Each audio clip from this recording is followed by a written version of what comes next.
6 പതിറ്റാണ്ടിലേറെ കാലം ഇന്ത്യൻ വ്യോമസേനയുടെ അഭിമാനവും രാജ്യത്തിന്റെ പ്രതിരോധത്തിന് കരുത്തും നൽകിയ MiG-21 യുദ്ധവിമാനങ്ങൾ ചരിത്രത്തിലേക്ക് ചേക്കേറാൻ ഒരുങ്ങുന്നു.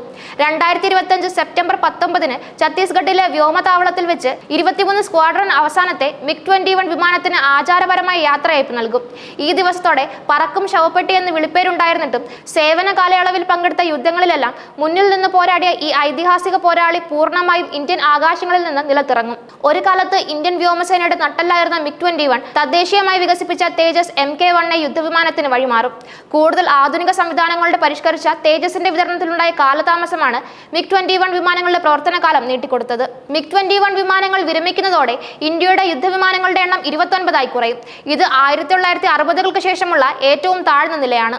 ഈ കുറവ് ഇന്ത്യൻ വ്യോമസേനയുടെ പോരാട്ടശേഷിക്ക് താൽക്കാലികമായെങ്കിലും ഒരു വെല്ലുവിളിയാകുമോ എന്ന ആശങ്കയും നിലനിൽക്കുന്നുണ്ട്.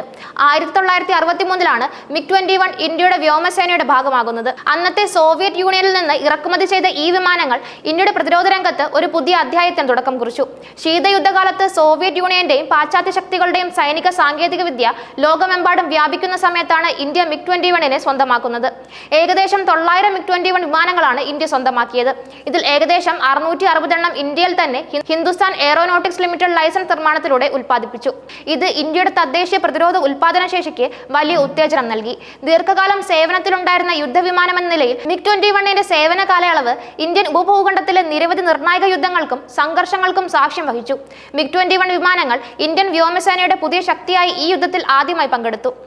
പാകിസ്ഥാന്റെ യുദ്ധവിമാനങ്ങളെ നേരിടുന്നതിൽ ഇത് നിർണായക പങ്കുവഹിച്ചു. നിരവധി പാകിസ്ഥാൻ വിമാനങ്ങളെ വെടിവെച്ച് വീഴ്ത്തിക്കൊണ്ട് MiG-21 പൈലറ്റുമാർ വീരചക്ര പുരസ്കാരങ്ങൾക്ക് അർഹരായി. കാർഗിൽ യുദ്ധത്തിൽ MiG-21 വിമാനങ്ങൾ നിയന്ത്രിത ആക്രമണങ്ങൾ നടത്തുന്നതിലും വ്യോമനിരീക്ഷണം നടത്തുന്നതിലും നിർണായക പങ്കുവഹിച്ചു. MiG-21 ഏറ്റവും പുതിയതും അവസാനത്തെയും യുദ്ധസാന്നിധ്യം 2019 ബാലാകോട്ട് വ്യോമാക്രമണത്തിന് ശേഷമാണ്. ഫെബ്രുവരി 27, 2019 പാകിസ്ഥാൻ വ്യോമസേനയുടെ F-16 പോർവിമാനത്തെ വെടിവെച്ച് വീഴ്ത്തിയ കമാൻഡർ അഭിനന്ദൻ വർത്തമാൻ MiG-21 ബൈസൺ ഉപയോഗിച്ചാണ് ഈ നേട്ടം കൈവരിച്ചത്. MiG-21 ഇന്ത്യയുടെ വ്യോമസേനയുടെ ഒരു അഭിമാനമായിരുന്നെങ്കിലും സമീപ വർഷങ്ങളിൽ അത് പറക്കും ശവപ്പെട്ടി എന്ന ദുഷ്പേര് സമ്പാദിച്ചു. ഇത് ദീർഘകാലം നിലനിന്നതും കാലഹരണപ്പെട്ടതുമായ ഈ വിമാനത്തിന്റെ സുരക്ഷയെക്കുറിച്ചുള്ള ആശങ്കകൾ വർദ്ധിപ്പിച്ചു. 400-ലധികം അപകടങ്ങളാണ് MiG-21 വിമാനങ്ങൾക്ക് സംഭവിച്ചത്. ഈ അപകടങ്ങളിൽ നിരവധി പൈലറ്റുമാർക്ക് ജീവൻ നഷ്ടപ്പെടുകയും ഗുരുതരമായ പരിക്കുകൾ സംഭവിക്കുകയും ചെയ്തു.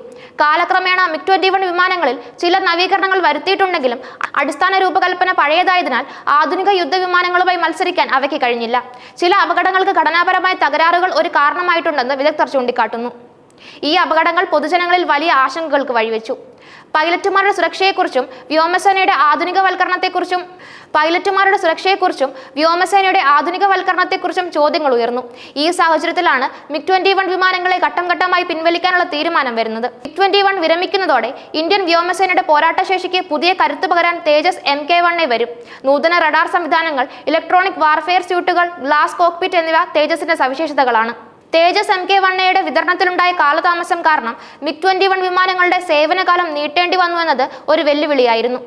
എന്നാൽ ഇപ്പോൾ വിതരണം വേഗത്തിലാക്കുകയും ഇന്ത്യൻ വ്യോമസേനയുടെ ആവശ്യങ്ങൾ നിറവേറ്റുകയും ചെയ്യുമെന്നാണ് പ്രതീക്ഷിക്കുന്നത്. MiG-21 വിമാനങ്ങൾ വിരമിക്കുന്നതോടെ ഇന്ത്യൻ വ്യോമസേനയുടെ യുദ്ധവിമാനങ്ങളുടെ എണ്ണം 29 കുറയും. ഒരു സൈനിക ശക്തി എന്ന നിലയിൽ ഇന്ത്യക്ക് ഏറ്റവും കുറഞ്ഞത് 42 ഫൈറ്റർ സ്ക്വാഡ്രണുകളെങ്കിലും ആവശ്യമുണ്ടെന്നാണ് കണക്കാക്കപ്പെടുന്നത്. നിലവിൽ 30-ൽ താഴെ സ്ക്വാഡ്രണുകൾ മാത്രമാണ് ഇന്ത്യക്കുള്ളത്. ഈ കുറവ് അയൽരാജ്യങ്ങളായ ചൈനയുടെയും പാകിസ്ഥാന്റെയും വർദ്ധിച്ചു വരുന്ന വ്യോമസേന ശേഷിയെ നേരിടുന്നതിൽ ഒരു വെല്ലുവിളിയായേക്കാം. ഈ കുറവ് നികത്താൻ ഇന്ത്യൻ വ്യോമസേന പല നടപടികളും സ്വീകരിക്കുന്നുണ്ട്. ഭാവി ആവശ്യങ്ങൾക്കായി 5ാം തലമുറ യുദ്ധവിമാനങ്ങൾ വികസിപ്പിക്കുന്നതിനുള്ള പദ്ധതികളും ഇന്ത്യക്കുണ്ട്. അഡ്വാൻസ്ഡ് മീഡിയം കോമ്പാക്ട് എയർക്രാഫ്റ്റ് പദ്ധതിയിൽ ഇത് പ്രധാനമാണ്.